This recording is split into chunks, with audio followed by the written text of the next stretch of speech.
Welcome to The Explainer. I am absolutely thrilled to guide you through today's topic. We're looking at a massive, completely unprecedented technological shift that India has achieved across multiple, highly complex domains over just the last year and a half. If you're into tracking the cutting edge of aerospace, cybersecurity, and defense, you are going to love the visual journey we've mapped out for you today. Let's get right into it. So here is the big hook. How does a nation rewrite its entire tech ecosystem in just 18 months? That is exactly what we're exploring. From the start of 2025 to mid-2026, we have witnessed a rapid, almost dizzying acceleration of India's indigenous defense and deep tech capabilities. We are talking about a lightning speed move from imported dependence directly to globally validated homegrown innovation. Okay, let's dive into this. Here is our cognitive map for today. 1. Cyber and silicon foundations. 2. Mastering unmanned aerial stealth. 3. Hypersonics and laser defenses. 4. Next-gen space propulsion. And finally, 5. India's strategic global shift. We're building all the way from invisible silicon to the stars. Starting with domain number 1, cyber and silicon foundations. Building the unhackable network. Look, classical mathematical encryption, which is the stuff protecting like 95% of the world's digital data right now, is facing a literal existential threat from quantum computers. There's this looming danger known as harvest now, decrypt later, where bad actors just scoop up encrypted data today, waiting for the day quantum computers are ready to crack it. But quantum key distribution, or QKD, totally changes the game. It uses the absolute laws of physics. It's like a digital tamper-proof seal. If anyone tries to intercept a QKD transmission, this system detects it immediately. There are no silent breaches, no backdoors. Now, what's really interesting about this slide is the sheer scale and speed of this deployment. Under the National Quantum Mission, an IIT Madras-incubated startup called QNU Labs actually deployed a 1,000-kilometer secure quantum communication network. The original target for this, 2,000 kilometers in 8 years. They hit the halfway mark in under 2 years. It is an absolute quantum leap for unhackable sovereign communication. And parallel to that software and networking leap, there's been a massive hardware leap.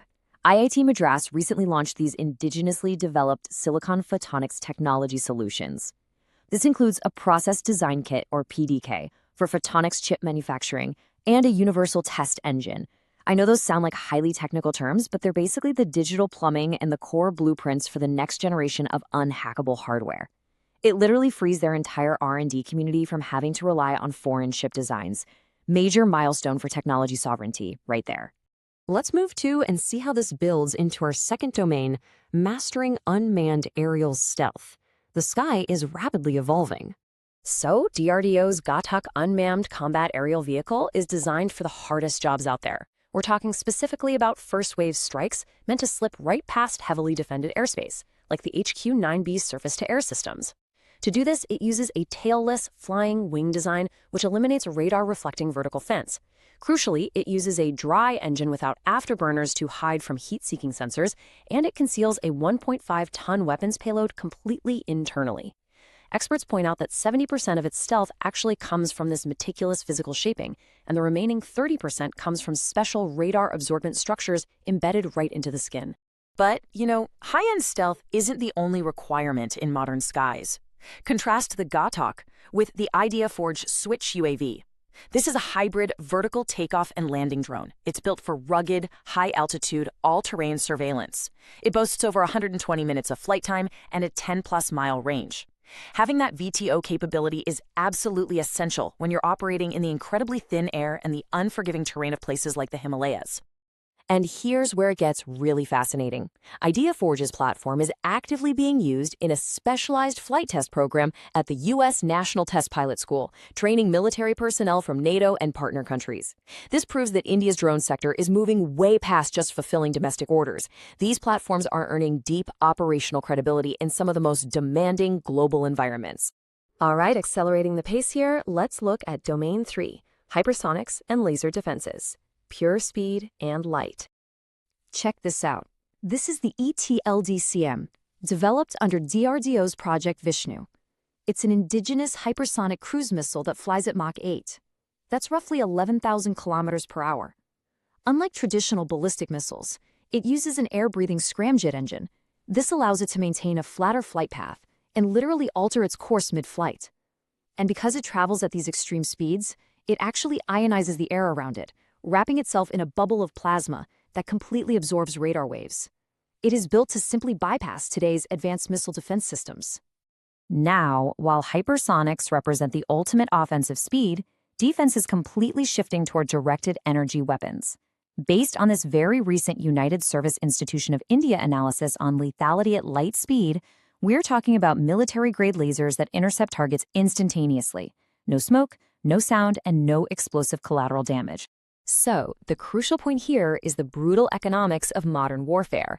If an adversary launches a drone swarm where each unit costs maybe $500, shooting them down with traditional surface-to-air missiles that cost millions of dollars each is just a completely unsustainable losing game.